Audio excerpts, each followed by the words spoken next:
বৃষ্টি কারোর কাছে রোমান্টিক, কিন্তু আমাদের মতো রাইডারদের কাছে বৃষ্টি মানেই অনিশ্চয়তা। কি খবর রাইডার ভাই ব্রাদাররা, কেমন আছেন সবাই? আজকে শনিবার জুলাই 11 সকাল 10টা 42 বাজে মোহাম্মদপুর থেকে বৃষ্টি ভেজা ওয়েদারে রাইড শেয়ারের জন্য যাত্রা শুরু করেছি। সকাল থেকে হচ্ছিল বৃষ্টি, অনিশ্চয়তার মধ্যে ছিলাম। সো বৃষ্টি একটু কমার পরে একটা রাইড ধরলাম ইন্ডিয়াইভে, সব যাত্রীকে পিক আপ করতে যাচ্ছি। বাসার ভিতর থেকে অ্যাপ যখন অন করেছি তখন ইন্ডিয়াইভে প্রেস লেগে একটা অফার অ্যাকসেপ্ট হয়ে গেছে। পরে অফারটা দিলাম ক্যান্সেল করে দেওয়ার পরে যে অ্যাভয়েড ক্যান্সেলেশন ওয়ার্নিং দেখালো। এখানে পরপর যদি দুইটা ট্রিপ ক্যান্সেল করা হয় ইন্ডিয়াতে, তাহলে অ্যাকাউন্ট কিন্তু লক হয়ে যাবে 24 ঘন্টার জন্য।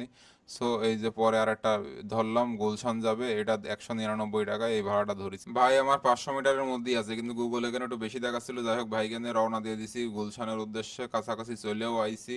সো এই যে আগের ইউনাইটেড হসপিটাল এইখানে যাবে ভাই। সো এইখানে ভাইকে নামাবো, আজকে সারাদিন রাইড শেয়ার করব, দেখা যাক কি হয়। বৃষ্টি একটু কমেছে, সকাল থেকে যে অবস্থা ছিল বেরোতে বেরোতে অনেক লেট হয়ে গেল। তো 11টা 7 বাজে এখন বাইকে নামালাম ইউনাইটেড হসপিটালের সামনে। তো বাইকে নামানোর পরে এখন একটা দাঁড়ানোর জায়গা খুঁজতে হবে, দেখি কোথায় দাঁড়ানো যায়। এখান থেকে এখন যে কন্টাক্টের টিপ পাবো কিনা এইটাই তো ভাবতেছি। এই যে এখানে দেখি ভাইরা দাঁড়ায় আছে, কিন্তু ভাইরা এমন ভাবে দাঁড়াইছে ওখানে দাঁড়ানোর আর জায়গা নাই নতুন করে। সো আমি একটু ঘোরাফেরা করে একটু চিপা খুঁজছি, চিপাই যে দাঁড়াই, চলেন দাঁড়ান দেখি। এই যে পাইছি চিপা, এখানে দাঁড়াই। কয়েকদিন ধরে টানা বৃষ্টির কারণে ইনকাম তেমন করতে পারিনি, রাইড দিতে পারিনি ভালো, মাথায় অনেক দুশ্চিন্তা। এর মধ্যে সকালবেলা প্রথম রাইড নিয়ে চলে আসলাম গুলশান, বাজে 11টা 9। এখন তো মাথা মতো হ্যাং, এখান থেকে যে রাইড পাবো কিনা, কন্টাকে টিপ পাবো কিনা, অ্যাপ ট্যাপ সব অন করে বসে আছি, কোনো কল আসছে না। ওইদিকে ইনড্রাইভে যাওয়া আসছে দূরের থেকে, মাঝে একটা ইনড্রাইভে কল আসছিল কিন্তু ধরতে পারিনি।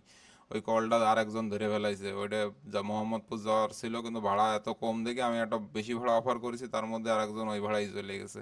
সো এখানে দাঁড়ায় থাকতে থাকতে অপেক্ষা করছি আর দেখছি দেখছি কখন রাইড আসবে, কখন রাইড আসবে। এর মধ্যে একটা ভাড়া আসলো ধানমন্ডি, 142 টাকা ভাড়া দিয়েছিল, আমি 150 টাকা বলে দিয়েছি, ধরে ফেলেছে সাথে সাথে। আমি এখানে আর ওয়েট করতে যাচ্ছি না। সো আমার থেকে একটু 1.6 কিলোমিটার দূরে আছে, তো আমি গুলি এখন আপুকে নেব। আপুকে নিয়ে ধানমন্ডি চলে যাবো, ধানমন্ডির দিকে যেয়ে ওইখান থেকে আবার একটা ভালো রাইড টাইড নিয়ে বেরোবো। সকালবেলা গুলশানে এসে এখন এখানে বসে থাকার কোনো মানও নেই, এখন এখান থেকে দ্রুত ফেটে যেতে হবে। না হলে আজকে বসে থাকলে ইনকাম বসে যাবে, ঠিক আছে? এই কারণে দ্রুত রাইডটা নিয়ে এখন রওনা দেবো ধানমন্ডির উদ্দেশ্যে। শাহপুকে পিক আপ করে আসি, 1.4 কিলোমিটার দূরে আছে, মানে পিক আপ করাটাও একটু লস হয়ে গেল। 10 কিলো রাস্তা যাওয়া লাগবে, 150 টাকা ভাড়া পাবো। সো একটু লস হয়ে গেল, তারপরে এখন যাচ্ছি, গুলশান ত্যাগ করতে হবে, এই এলাকায় থাকা যাবে না। বাসা ভাড়া দিয়ে দিয়েছি 2 দিন আগে, অন্যান্য খরচ টরচ সব মিটাই ফেলেছি, কিন্তু দুইটা জিনিস বাকি আছে, কারেন্ট বিল আর যে কোনো মুহূর্তে গ্যাস চলে যেতে পারে। সো কারেন্ট এবং গ্যাস যে কোনো মুহূর্তে যাবে, এই এই ভয়ে ভয়ে রাইডের জন্য বেরোলাম। এখন টাকা দরকার। সো 10 কিলো অথবা আপুরে নিয়ে রওনা দিয়ে ফেলেছি, গুলশান 1 হয়ে যাচ্ছি। গুলশান 1-এর এখানে সিগনালে হয়ে মহাখালী রেলগেটের এখানে যখন আইছি তখন দেখি যে দামাদামি চলছে, ঠিক আছে? ওখানে যারা দাঁড়ায় আছে তারাও দামাদামি করছে, একজন রানিং আছে সেও দামাদামি করতেছে, ঠিক আছে? যাত্রীর জন্য দেখেন দামাদামি, কঠিন দামাদামি দেখলাম ওই জায়গায়। তারপরে আপুরে নিয়ে চলে আসলাম ধানমন্ডি এসে নামাই দিলাম।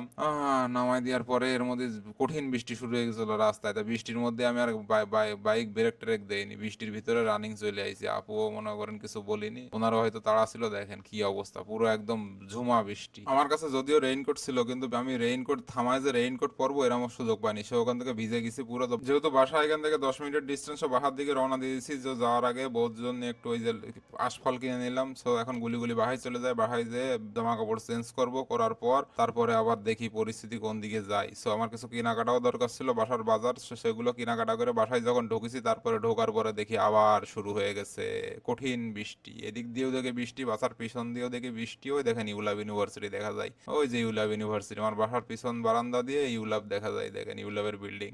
জুম করে করে দেখি আমি মাঝে মধ্যে। সো দেখি রাস্তায় কি অবস্থা, দেখেন রাস্তায় লোকজন যাচ্ছে এই বৃষ্টির ভিতরেও, ইজি বাইক চলছে, টেসলা টেসলা টেসলা লেগুনা, এই যে কত আমার রাইডার ভাই ব্রাদাররাও যাচ্ছে, দেখেন কি একটা অবস্থা এই বৃষ্টিতে। এখন কি করব, অনেকক্ষণ অপেক্ষা করতে করতে বেজে গেছে দেখেন 2:17 বাজে, বৃষ্টি থামে না থামে না। 2:17 বেজে গেছে, তারপরেও বৃষ্টি থামে না। সো অপেক্ষা করছি বাসায়, আর দেখছি রেডি হয়ে আছি, রেডি হয়ে বসে বসে রাস্তা দেখছি দেখছি আপনাদের দেখছি। আপনারা মনে হয় এদিক দিয়ে যাচ্ছেন, তাই না? কে কে এদিক দিয়ে গেছেন কমেন্ট করে জানান। সো পাঠাওয়ের আমার অফার দেখছি, পাঠাওয়ের অ্যাপটা অফ করাই আছে, পাঠাও আমার 4টে রাইড কমপ্লিট করতে পারলি 140 টাকা বোনাস দেবে। সো আর 3টে করতে পারলি দেবে 90 টাকা বোনাস। সো দুপুর 2টো থেকে সন্ধ্যা 6টা পর্যন্ত এই অফার দিচ্ছে। তো অফারটা ধরা যায় কিনা এটা চিন্তা ভাবনা করছি। এর মধ্যে একটা কল আসলো নর্থ সাউথ যাবে। সো 243 টাকা ভাড়া দেখায়, আমি বলে দিছি 350 টাকা। এই বৃষ্টির ভিতরে যদি 350 টাকা দেয় তাহলে ভিজে ভিজে বেরোবো, না হলে বেরোবো না। তারপর আবার 364 টাকা করে দিছি, মানে সর্বোচ্চ যতটুক দেওয়া যায় ততটুক দিয়ে বসে আছি।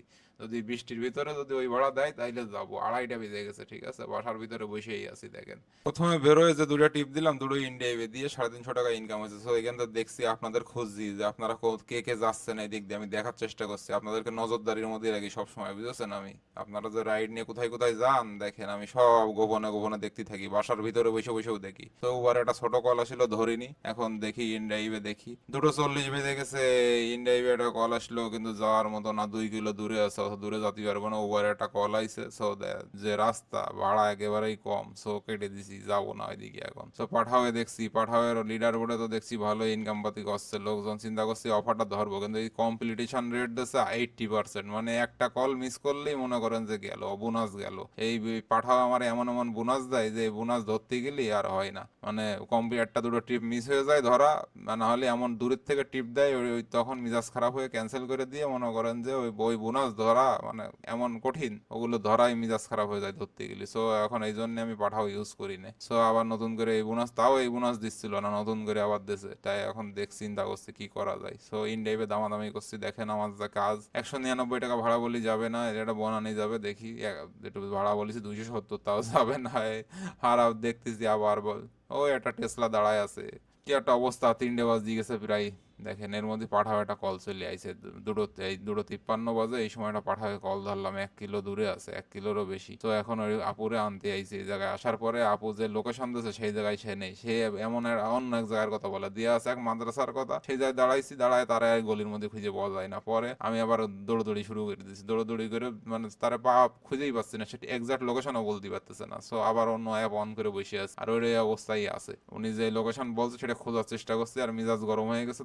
10 মিনিট এখানে মনে ফার্স্টে এসে উনি ফোনই ধরছিল না। তো পরে এখন ওনার সাথে কথা হলো, আবার বুঝলাম, বুঝে সেই জায়গায় গেলাম, যে ওনারে নিয়ে রওনা দেওয়ার চিন্তা ভাবনা করছি মিরপুর সাংবাদিক কলোনি। এর মধ্যে ইন্ডিয়াটা কল আছে কিন্তু ধরিনি। সো আপুরে নিয়ে এখন যাবো সাংবাদিক কলোনি। এই যে সাংবাদিক কলোনি নামাই দিলাম, আপু তো রাস্তার মধ্যে এমন এমন কথাবার্তা বলে, হাসতে হাসতে জীবন শেষ। পরে ভিজে ভিজে এসে নামালাম তারে, নামায়ে দেখেন কি অবস্থা, ভিজে পুরো শেষ, কাক ভিজা ভিজেছি। ছিঁড়া মানি ব্যাগটা আর 200 টাকা নিয়ে দাঁড়ায় আছি এইখানে।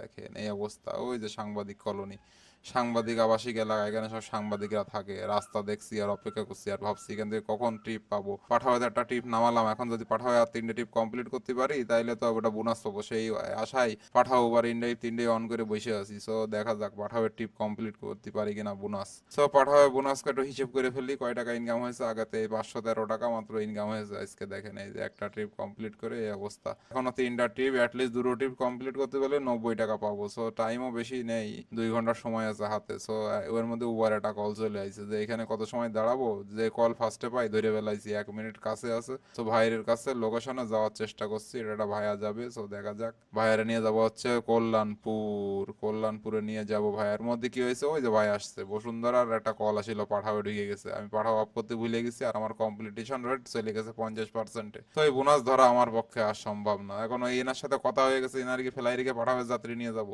পাঠাওয়ের এই বোনাস ধরতে গেলে এখন আমার উবারের এই ভাইরে ক্যান্সেল করে দেওয়া লাগবে। তো কথা হয়েছে স্যার ক্যান্সেল, তো ওইটা পাঠাওয়েরটা ক্যান্সেল করে দিলাম, দিয়ে যে ভাইয়ারা নিয়ে মিরপুরে এক হয়ে কল্যাণপুরের উদ্দেশ্যে রওনা দিছি। কল্যাণপুরে যে বাইরে এই যে নামালাম, 145 টাকা ভাড়া আসলো উবারে। তো কল্যাণপুরে নামালাম, দেখেন বৃষ্টি, বৃষ্টি থামেই না, শুধু ভেজা। এই ভেজা শরীর নিয়ে সারাদিন রাইড করছি। দেখেন এখন 4:30 বেজে গেছে, কম্পিটিশন রেট চলে গেল আমার, আমার বোনাস নেওয়ার স্বপ্ন শেষ। এর মধ্যে ইন্ডিয়াইবে একটা ভাড়া আসলো, ধরলাম না। পাঠাও একটা ভাড়া আইছে, ধরে ফেলাইছে একটা আপু। এই আপুরে নিয়ে যাইতে হবে এখন নারিন্দা বাড়ি যেতে হবে। 267 টাকা ভাড়া আইছে।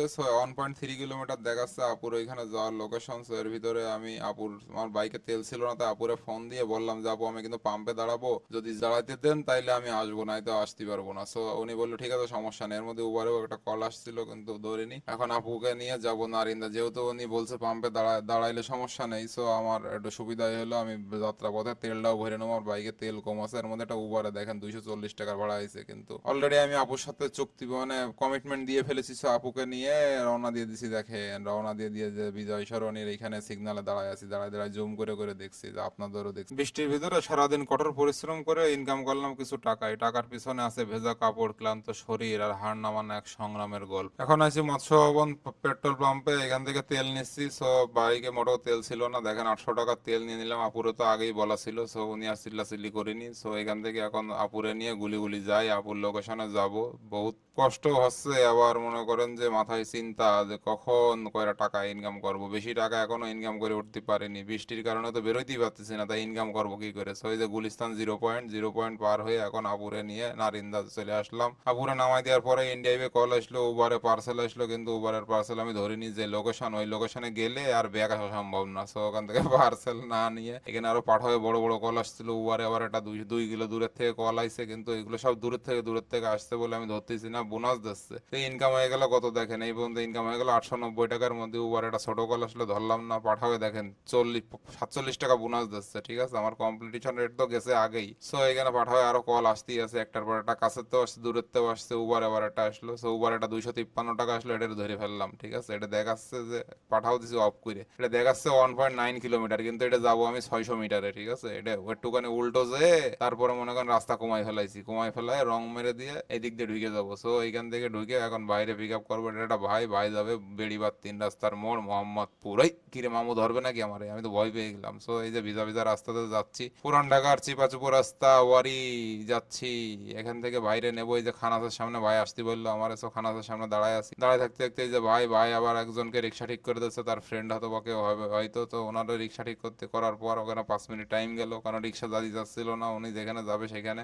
সো এখান থেকে বাইরে নিয়ে এখন মোহাম্মদপুরের উদ্দেশ্যে যাওয়ার রাস্তা দেখি 1 ঘন্টা 8 মিনিট দেখাচ্ছে, 16 কিলো রাস্তা, মানে রাস্তায় জ্যাম আছে। ঠিক আছে, এখন দেখি বেরোয় দেখি আরে জ্যাম, প্রতিটা মোড়ে মোড়ে জ্যাম, খাতি এমন জ্যাম খাওয়া খাইছি রে ভাই, এই জ্যাম খেয়ে পুরো একদম ক্লান্ত হয়ে গেছি মোহাম্মদ বেড়িবাঁধ 3 রাস্তার মোড়ে আসতে আসতে। তো এখন দেখেন বাইরে নামায় 255 টাকা ভাড়া আসলো, 6টা 51 বেজে গেছে। সো এখন উবারের 400 টাকা ইনকাম হয়ে গেল, ইন্ডিয়াইবে 350 টাকা, আর এদিকে পাঠাবে হয়েছে কত, পাঠাবে হয়েছে 400 টাকা। সো 1150 টাকা ইনকাম হইলো। এখন এখান থেকে আর টিপ নেবো না, এটা 1 ঘন্টা 13 মিনিট লেগেছে ভাই। আজ এত জ্যাম খাওয়া খাইছি, আর জ্যামের মধ্যে যে কষ্ট হয়েছে আমার আর মোটেও ভালো লাগতেছে না। 7টা 5 বেজে গেছে, আমি এখানে দাঁড়ায় দাঁড়ায় জ্যাম দেখতেছি, একটা বিড়ি খাচ্ছিলাম, বিড়ি খাতে খাতে জ্যাম দেখি, রাস্তার যে অবস্থা, সেই মোহাম্মদপুর বাস স্ট্যান্ডের জ্যাম বেড়িবাঁধ পর্যন্ত চলে আইছে। সো এটা দেখে আমি আর যাওয়ার সাহস করলাম না, আমি এখান থেকে নগদ গুলি করে বাড়ি চলে আসলাম। বাড়ি এসে দেখতেছি যে কি দেখি হইলো। সো বাড়ি আসার পরে পোলারে নিয়ে গেছিলাম আমার পছন্দের চা খাতি, তাজমহল রোডে এলাচি চা। সো এলাচি চা খাওয়ার পরে এখন আপনাদের হিসেব দিয়ে দিই, আজকের মোট ইনকাম 1150 টাকা, মোট খরচ 250 টাকা। সো আমার নিট প্রফিট হয়েছে 900 টাকা। রাস্তায় ছিলাম 6 ঘন্টা, মোট বাইক চালাইছি 55 কিলোমিটার। তো বাসায় এসে পোলারে ভাবছিলাম আর বেরোবো, কিন্তু ছেলে বললো যে বাইরে যাবো। সো ওকে নিয়ে বাইরের দিকে আসলাম, একটু ঘোরাফেরা করছি, কিছু কেনাকাটা করে দিলাম, কিছু খাবার দাবার নিলাম, ওর জন্য একটু ফ্রুটস নিলাম। তো ভাই বেরাদাররা, মানুষ স্ক্রিনে শুধু একটা রাইড দেয়, কিন্তু সেই রাইডের পিছনে যে কত ভেজা রাস্তা, কত অপেক্ষা, কত দুশ্চিন্তা আর কত না বলা কষ্ট লুকিয়ে থাকে তা খুব কম মানুষই জানে। সো ভিডিওটি যদি আজকে ভালো লাগে থাকে তাহলে এটা শেয়ার করুন, একজন রাইডারের জীবনের বাস্তবতা মানুষের কাছে পৌঁছে যাক। আজকের মতো টাটা বাই বাই, দেখা হচ্ছে নতুন কোন আর্নিং ব্লগে খুব শীঘ্রই। Follow, write, share story. Thank you.